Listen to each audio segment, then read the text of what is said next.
Those of us that indulge or commit intellectual violence don't do so for the pleasure of mental masturbation or ego digging.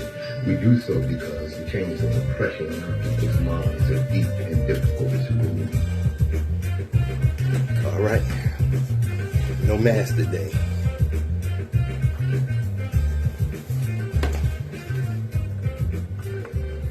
Good morning, my children of the sun. Welcome to the Open Eye on WHGE 95.3 FM, the Advocacy Education Station. That's right, and that's what you get here. Right here, you get education. I am Patrice Gibbs, your third eye optometrist, ready to get them started. Yes, indeed. I'm running a little late. Had some problems with some technology, but I think I got it straight. All right. Let's get it going. Let's get right to it. Let's see. Oh yeah, I got my notes here. Oh yeah. I'm gonna get. You know what I'm gonna do? I'm gonna go ahead and put in our disclaimer. All right. Where is it? Wait a minute. Give me a second. All right. Get our disclaimer in while I decide which notes. Hey, Sherry. All right.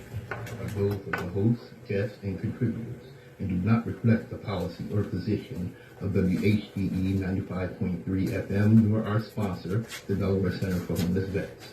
Any content provided by Open Eyes hosts, guests, or contributors are theirs and are not intended to malign any religion, ethnic group, company, or individual.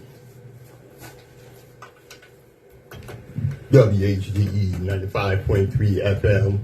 I got a little buzz here I can't figure out, but that's all right. We're going to go with it.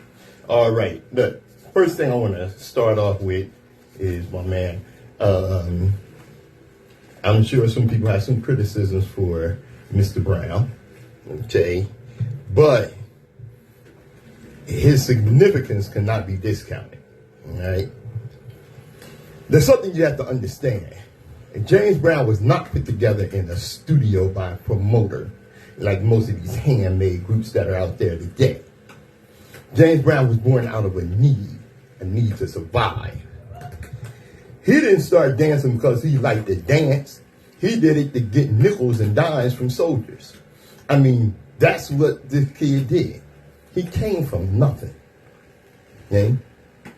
Brown was notoriously meticulous with the development of his career. Writing, recording, touring, and performing 6 nights a week. He demanded the same loyalty, attention to detail, and work ethic from everyone on his team, from the backup dancers to his percussionists. In fact, he would fine his band members for missing notes or performing with unshined shoes. He was hard-headed and he was a perfectionist. And I found the people around him to be very professional, even subservient. In his presence, everyone referred to him as Mr. Brown or Mr. James Brown. No one called him James, no one. And he treated people with the same respect. Everyone was Mr. You know, if you haven't seen the movie Get On Up, starring Chadwick Boseman, by all means see it. It's a great movie. And the late Mr. Boseman gives us a stellar performance. I mean, how he didn't get an Oscar for that performance, I really don't know. All right, moving right along. Let's see here. First thing I want to get by is some of this crap that's going on out here right now. Okay, you know, it's something that, whoops. In this country, it is a crime to be poor. You don't think so? Oh, it is. It is. By all means, look. Let me tell you something. You get locked up and you're poor and you can't afford the bail. Places like Rikers Island. Rikers is actually a holding facility. There are people in Rikers, all right, that have not been brought to trial, that have actually been there for years. Okay? I can't remember the young man's name, but he was arrested on some phony charges something about he stole a book bag. I think his last name is Brown. I can't actually remember. But this kid was put in Rikers Island with adults where I'm pretty sure he was molested. After he did finally come to trial and get out, he had been in there for a couple of years or something. All right. He was so disturbed that eventually he committed suicide. Not only in these holding facilities can you be there for years, but you can get lost in the system and be there for years. Now, Illinois plans to end cash bail, and a lot of people have been calling it, they're going to purge people out of jail, criminals out of jail, and just let people out on the street. All right? None of these people have been convicted of anything. So Illinois' plan to end cash bail is not a purge law. It will, however, stop the criminalization of poverty. Illinois' Pretrial Fairness Act is being wrongly compared to The Purge, the movie franchise where all crimes, including murder, are allowed for a 12-hour period. It's just ridiculous. But what the law actually does is in the cash bail system in the state to ensure that people are not being incarcerated simply because they're poor. Most people caught up in the criminal legal system live below the poverty line. The cash bail system, which was never about public safety and was designed to make sure people show up for trial, instead criminalizes poverty and aids mass incarceration, which is why it becomes a recent target for prison reform. Prosecutors and judges view pre-trial incarceration as leverage to coerce people into taking plea deals in cases where prosecutors likely can present compelling evidence at trial to get a conviction. The effects of pre-trial detention are long-lasting and life-altering, like the example I gave before, the young man that committed suicide. Chicago's Cook County Jail is one of those pre-trial detention centers where 6,000 people are incarcerated pre-trial, and it's one of the worst. At least 60 people have died in Cook County Jail since 2017. 60 people.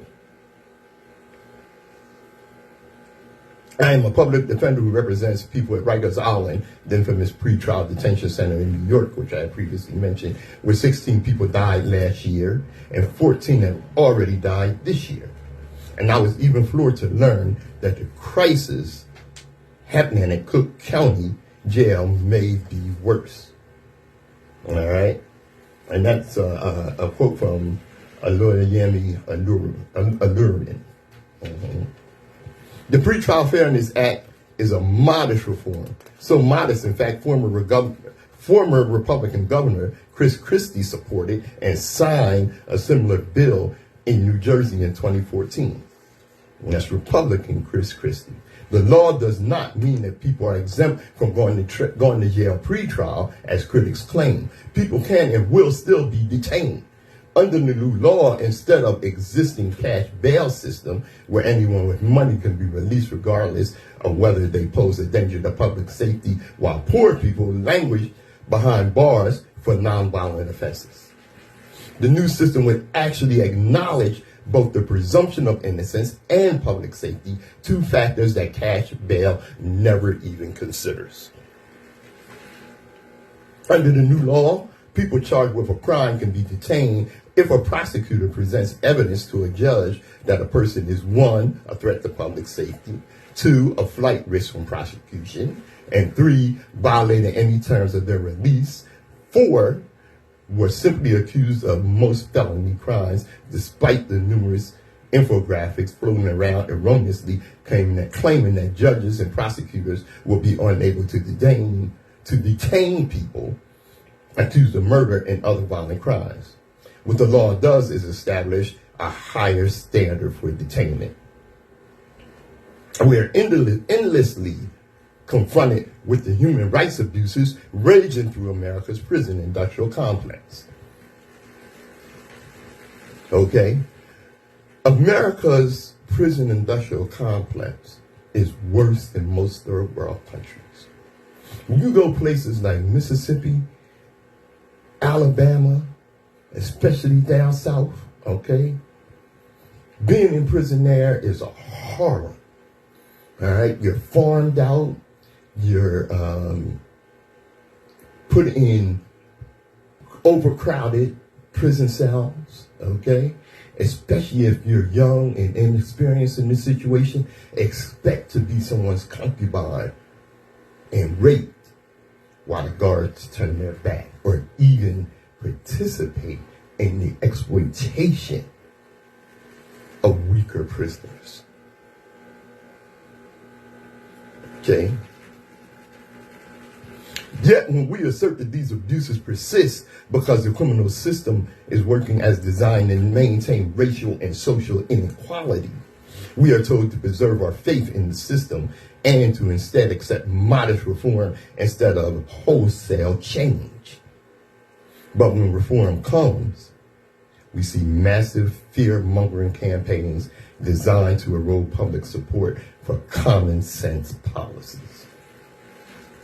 The role that the media plays in quashing reform efforts cannot be overstated. It's no coincidence that we are seeing misleading stories on large platforms with black audiences like the Shade Room and the Baller Alert, excuse me.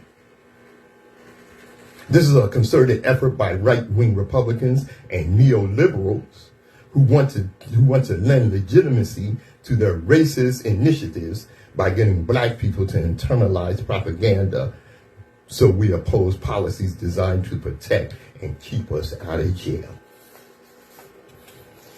Another deliberately engineered lie is that the Pretrial Fairness Act will prevent police from making arrests. That's crap.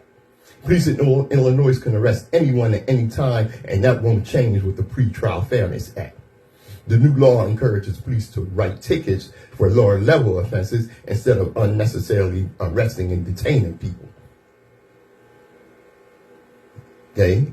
People charged with misdemeanors and nonviolent crimes will be able to fight their cases while free instead of waiting in jail because they don't have money for the bail.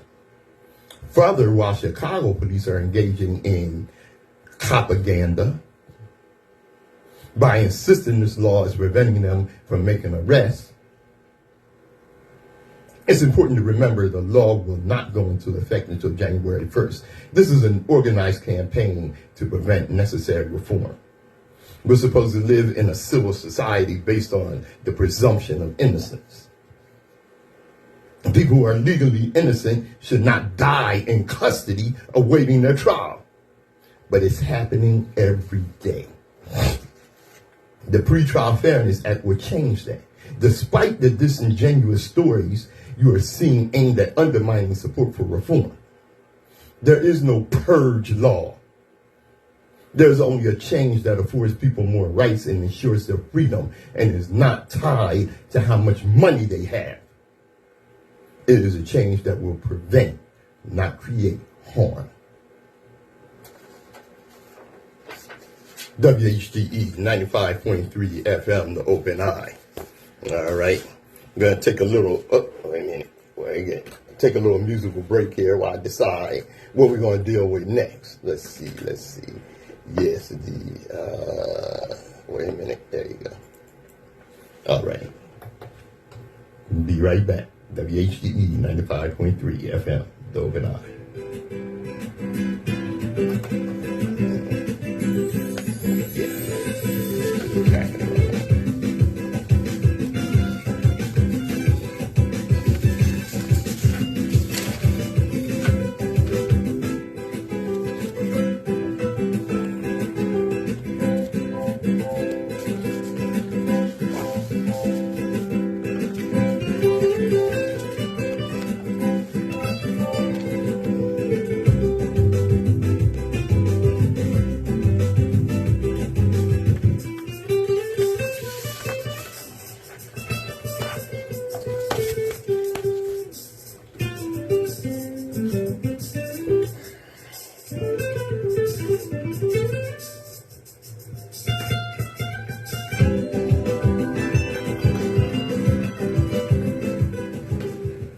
Big ups to brother Nsoromma, who is still mourning the loss of his brother. His service for Michi Cooper, best known as Michi, will be today at 1. Big ups, brother. My condolences on your loss. WHGE 95.3 FM, The Open Eye. Michael Vick, the dog killer. Oh, we can go on and on with how many black sports figures. And of course, fire his ass, Colin Kaepernick. News outlets ran with these stories ad hoc. You know, and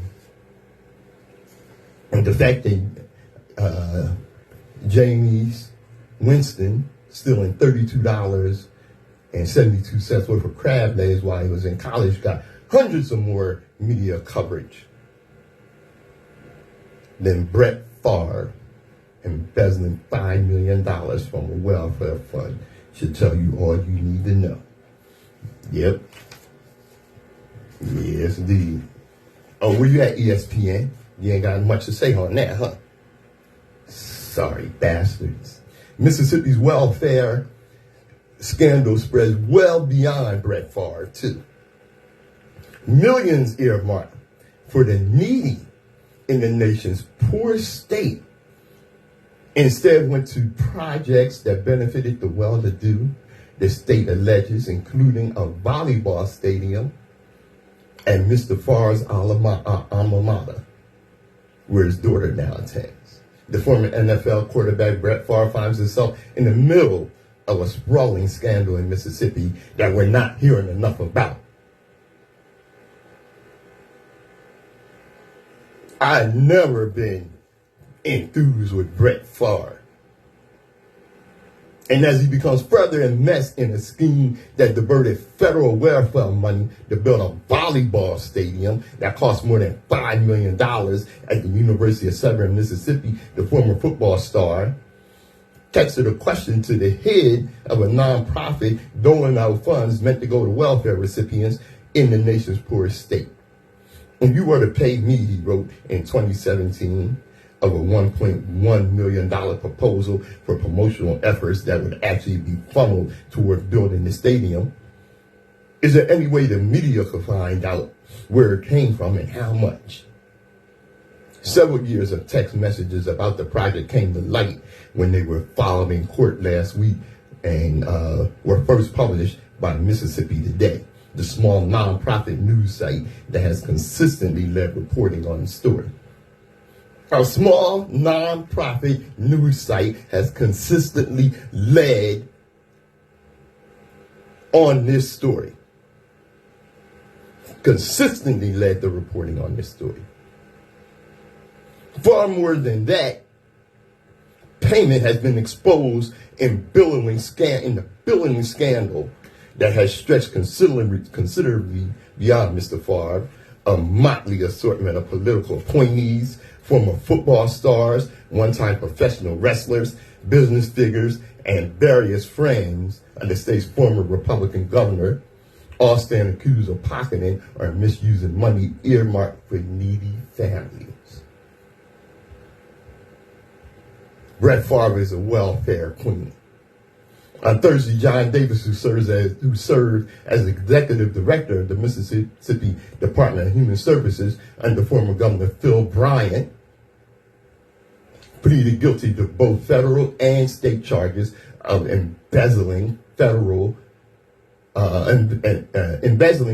funds, federal welfare funds.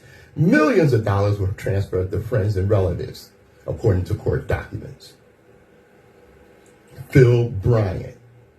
Does the name sound familiar in Mississippi? Racist bastard. Can't think of her first name right now, but he is the nephew of the sorry-ass hussy that falsely accused Emmett Till of whistling or looking at her sorry ass. That's how messed up Mississippi is. Goddamn Mississippi.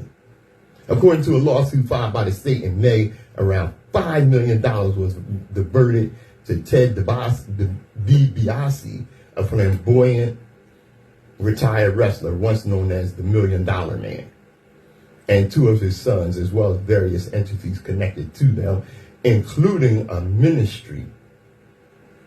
Much of the money went to fictitious services, bogus jobs, first-class travel arrangements, and even one son's stay at a luxury rehab center in Malibu, California that cost $160,000. Similarly, the state claims that Marcus Dupree, a former high school football phenom and professional running back, who was paid to act as a celebrity endorser and motivational speaker, did not perform one damn contractual service towards the $371,000 he received to purchase and live in a sprawling residence with a swimming pool and adjacent horse pastures in a gated community. Brett Favre, who earned more than $140 million in his Hall of Fame career, was paid $1.1 million for speeches he never gave.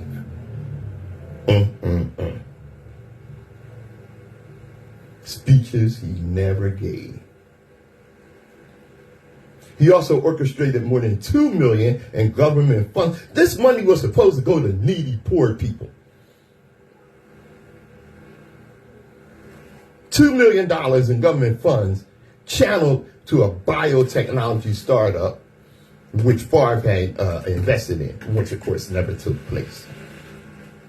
Text messages suggest the former Governor Phil Bryant helped Mr. Favre obtain federal money for a state-of-the-art volleyball facility at the University of Southern Mississippi.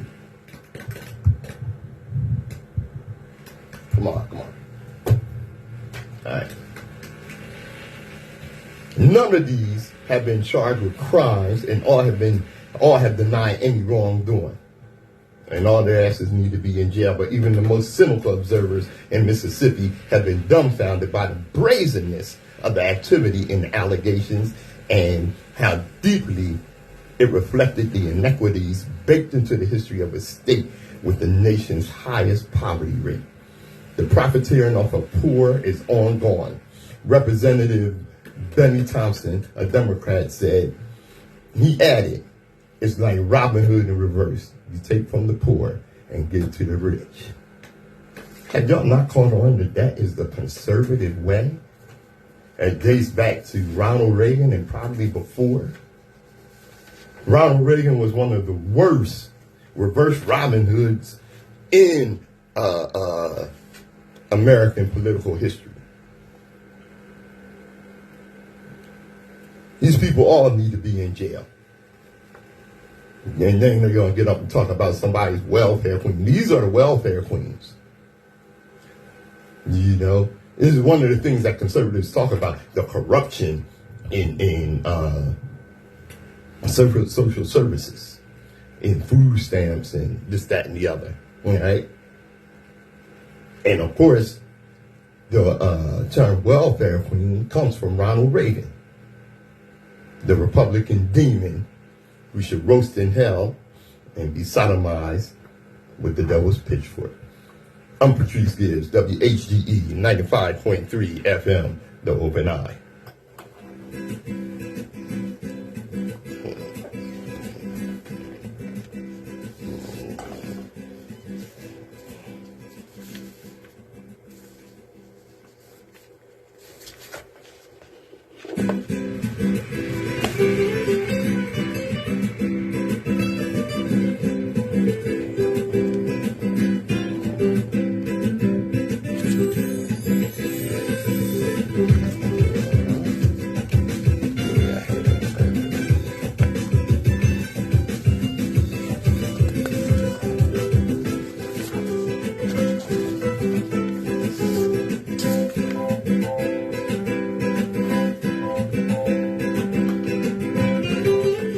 WHGE 95.3 FM. You know, we are coming up on the midterm elections. And one of the things I looked at from the primaries from last week here in Delaware was the piss poor turnout, which has been a problem, which is always a problem, especially in the midterm elections, all right? And it's been a problem in Delaware primaries for decades, really. You know, I can remember the turnout being something along the lines of 16%. It was a big deal when during 2020's election that the turnout was somewhere around 22%. And this was during the main election, during the presidential election. Big deal that it was 22%. That's part of the problem. And one of the crazy things that I hear going on are some of these so-called black activists telling people not to vote. Okay? That's just nuts to me. Let me see something. Wait a minute. Did I get right? No, I didn't. That's okay. But anyway, and telling people not to vote, of course, you know, most black people, and rightfully so, vote Democratic. Okay? Now, a lot of times we are, in fact, voting for the lesser of two evils. But what you got to consider is when we do vote for the lesser of two evils, all right, the evil that is the conservative Republican Party, which, of course, has become the cult of Trump, is much more evil than the Democrats. Yes, both parties have their racist problems. The problem with the Democrats' racism is a passive racism where they turn a blind eye to racist crap, you know. And so many times we, how can I say? Well, I'll put it to you like this. For a long time, black people have not been politically astute, and we allow the Democrats to get away with their passive racism while we scream loud and hard about the racism of the Republican Party. The thing is, the Republicans are nothing but about profit and corporations. That's it. You know, they don't give a damn about poor people, all right? Which is why poor white people should be roundly criticized for voting against their own interests, okay? One thing, I compare the Democrats and the Republicans both to crime families. You know, the Gambinos and the Genovese families, okay? The Genovese family, they don't give a damn about you. They're going to take your money. They're going to kill you, this, that, and the other. The Gambino family, they're going to, you know, as long as you kick some money upstairs, okay, they're going to give you a few crumbs off the table. And I can't figure out this buzz going on here. Okay, at any rate, what happens is because we have such a low turnout, okay, then those that say, you know, hey, voting is just a scam, it don't work, it's just, you know, politics is just a scam, all right? Well, that's because, and a lot of you people who complain, the turnout is so low that a lot of these politicians know that they're going to be able to get away with biscuit sauce, BS, because not a lot of people are going to turn out. See, voting don't work and politics is a scam. That ideal, look, if you bake a cake at 450 degrees and it comes out burnt, do you say ovens don't work and baking is a scam? No, you didn't do it right. And that's the problem with voting. We don't do it right. And not enough of right-minded people turn out and vote so that we can vote these criminals and self-serving politicians out. These politicians don't speak up for what's right. And I include the Democratic Party and their more than willing to turn their back on their most loyal base, black people. Because not enough people turn out. Look, we got the Congressional Black Caucus. Now, the Congressional Black Caucus, you would think a lot of the things going on, they would be the loudest voices in the government. Making this the days of people like Adam Clayton Powell, who put the Powell Amendment on everything, on all legislation coming through. The Powell Amendment stated that no federal funds would be allowed anywhere where people are discriminating against black people. And you would speak up loud and strong, okay? Unfortunately, the Congressional Black Caucus has become nothing more than a fundraising group to keep those in office. And they're a bunch of do-nothings. Oh, yeah, you get a lot of them every election season. They come show up. Oh, who was it? Annie Maxine Waters.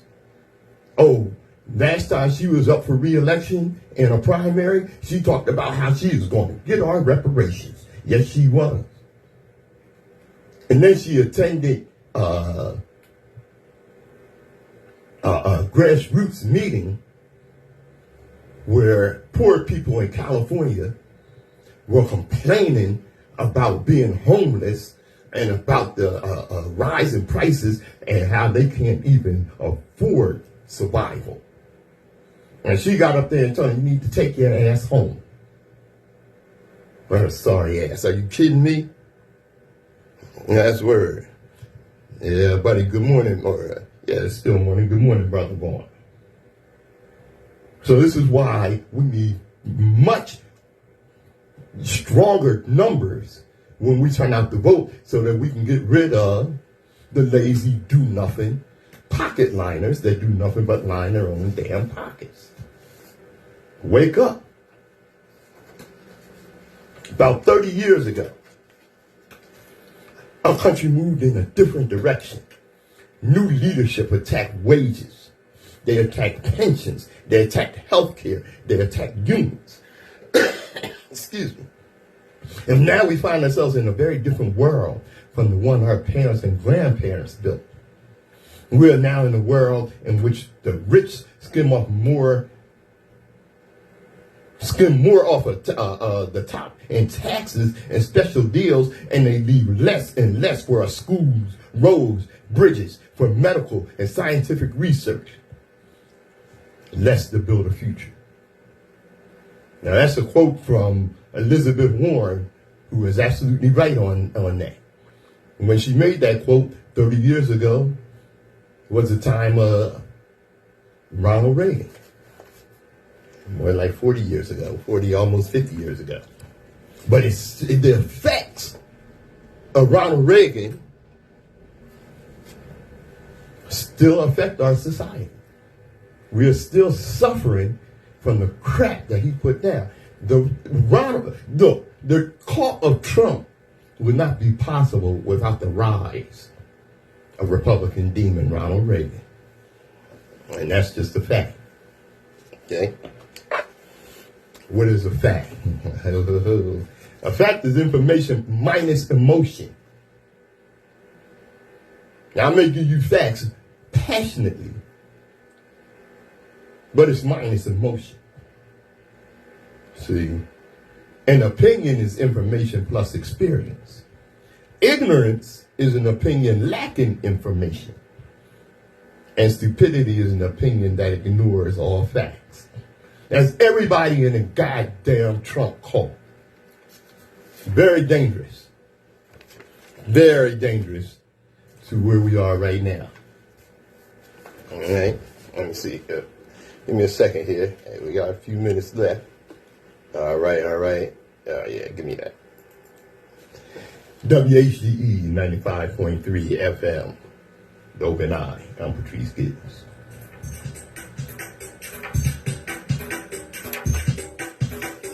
It's still morning, boy. Hey, Cousin Sherry, inbox me your phone number.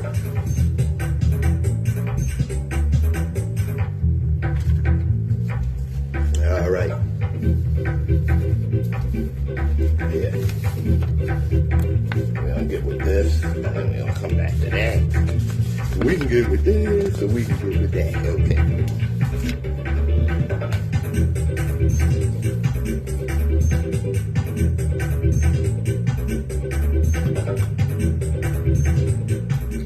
WHGE 95.3 FM, the open eye.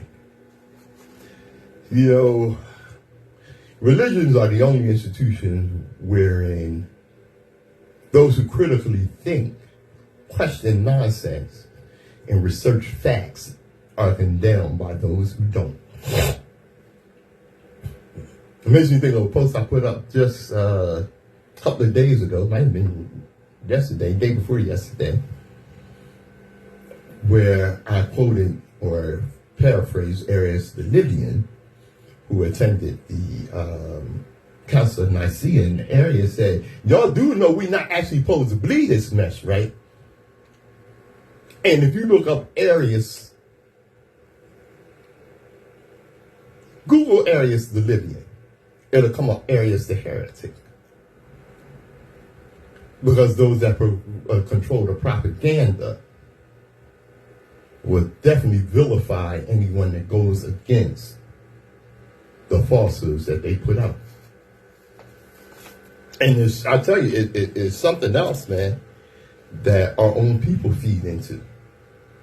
Even some of our so-called revolutionary groups. You know, I've told you this before. We are not cursed. All right? I've seen several posts by black people stating that black people suffered the oppression and horror of slavery because the black people of Africa were and are disobedient to God. Thus were cursed with slavery as a punishment. There are people that actually believe that. Mm-hmm.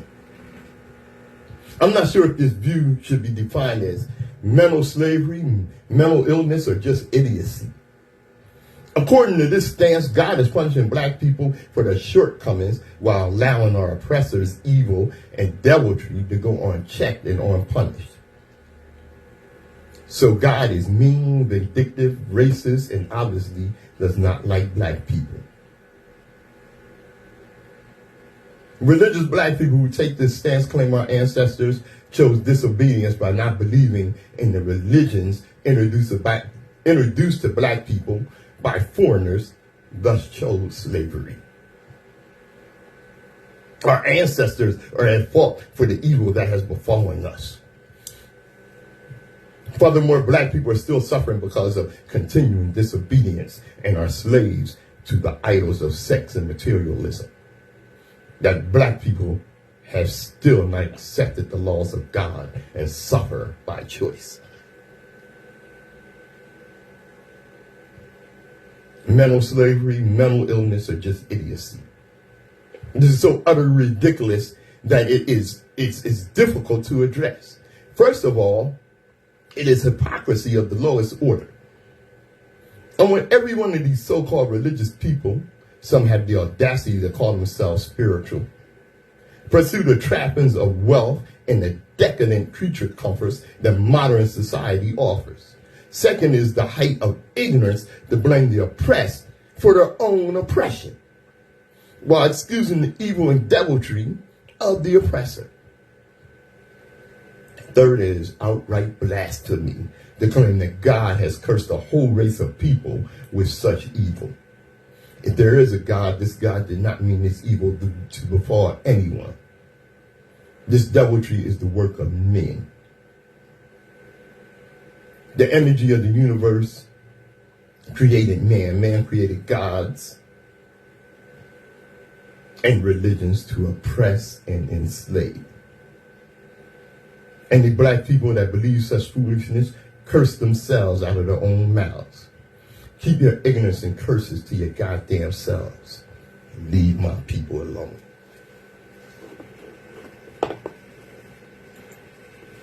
WHGE 95.3 FM. Coming around to a close here. All right.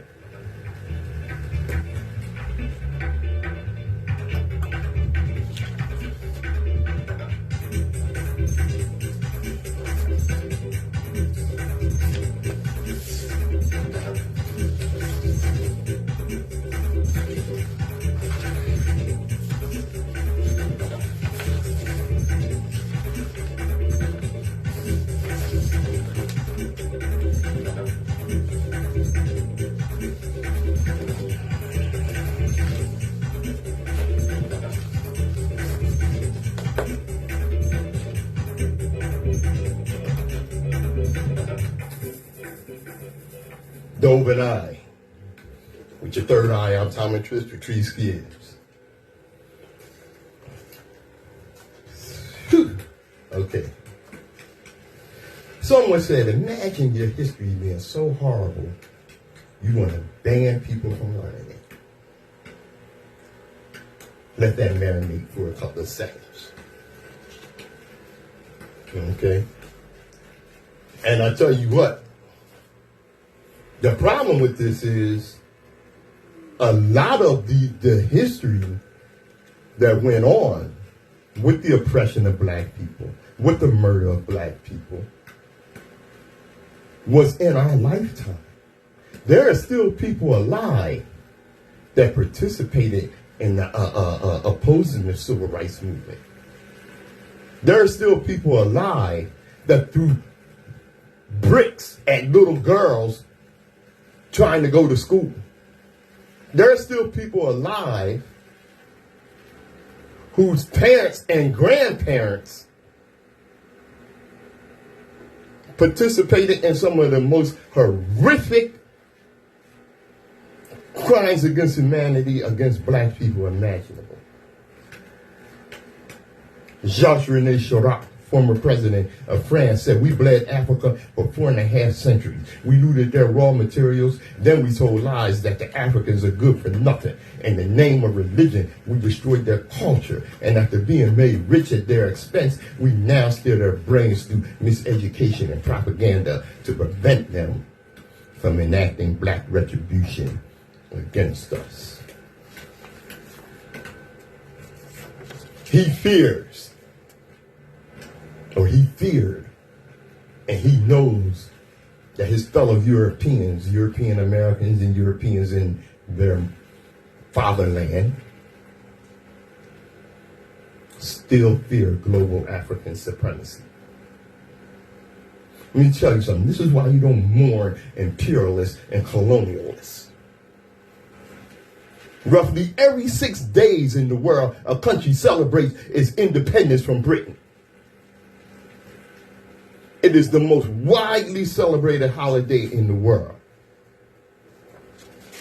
And let me tell you something. African kings don't wear gold stolen from other countries or from other people. They own the gold they wear. I'm still seeing some videos. I would call it Stockholm syndrome. I see a brother in Africa leaning on I guess it was some set up memorial for the death of Queen Elizabeth, and he's crying. I'm glad I wasn't saying that. I'd have kicked his ass. Does he not know Britain facilitated the massacre of the 3 million people in Nigeria alone in the 1960s? And there are people alive today who remember its impact. How can you forget a massacre? How can you be alive during the time of a bloody genocide, survive it, and forget it? You can't. The roots of the Biafra genocide can be traced back to colonial rule. Look, in 1914, the British Empire forcibly merged 400 different ethnic groups and tribes to create its largest colony at the time, Nigeria. Now, even after Nigeria gained independence in the 1960s, there were still people who felt they didn't want to be part of this newly formed country, whose borders were basically drawn up by Britain, by colonizers. And this desire to create the breakaway state of Biafra was set off a civil war that lasted nearly 3 years. In response, the Nigerian government imposed a blockade on Biafra, which cut off all food supplies in the area. The British-backed Nigerian government. In living rooms across the world, people watch news clips of children with bloated bellies and sunken eyes. 3 million civilians were massacred. And they were done so using guns, bombs, and supplies provided by the British government, of which Queen Elizabeth II was the head. You see, Britain had a stake in this. It backed the Nigerian government because it wanted to protect the oil investments, and that was the reason the British monarchy, and the Queen in particular, had become symbols for many black people around the world of colonial oppression. These are not just statues. These are not just figureheads. These are direct beneficiaries of centuries of abuse, human enslavement, exploitation, extraction of natural resources, political destruction, devastation, and until today, meddling in African affairs. All right? To this day, where is it? All right. We're closing out here. You've heard this before, but you learn by repetition. So you mean to tell me that someone down your ancestry line survived being chained to other human bodies for several months in the bottom of a disease-infested ship during the Middle Passage, lost their language, customs, and traditions, picked up the English language as best they could while working free of charge from can't see in the morning to can't see at night as they watched their babies sold from out of their arms and women raped by ruthless slave owners. Took names with no last names, no birth certificates, no heritage of any kind. Braved the Underground Railroad, survived the Civil War to enter into sharecropping. Learned to read and write out of sheer will and determination. Faced the burning crosses of the KKK. Averted their eyes at the black bodies swinging from ropes hung on trees, strange fruit. Fought in world wars as soldiers to return to America as boys. Marched in Birmingham, hosed in Selma, jailed in Wilmington, assassinated in Memphis, segregated in the South, ghettoed in the North, ignored in history books, stereotyped in Hollywood. And in spite of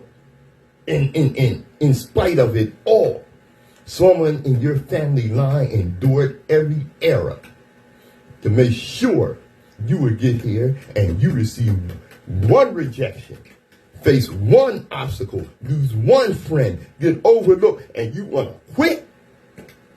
How dare you entertain the very thought of quitting? People you will never know survive from generation to generation so you could succeed. Don't you dare let them down. I'm Patrice Gibbs. This is The Open Eye on WHGE 95.3 FM. And as we always tell you, destiny determines who enters your life, but you decide who stays. Therefore, value those who value you, and don't treat those as a priority who treat you as an option. It's The Open Eye.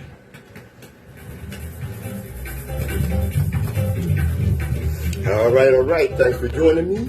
Hope you enjoyed it. Hope you learned something. And we will see you next week. All right.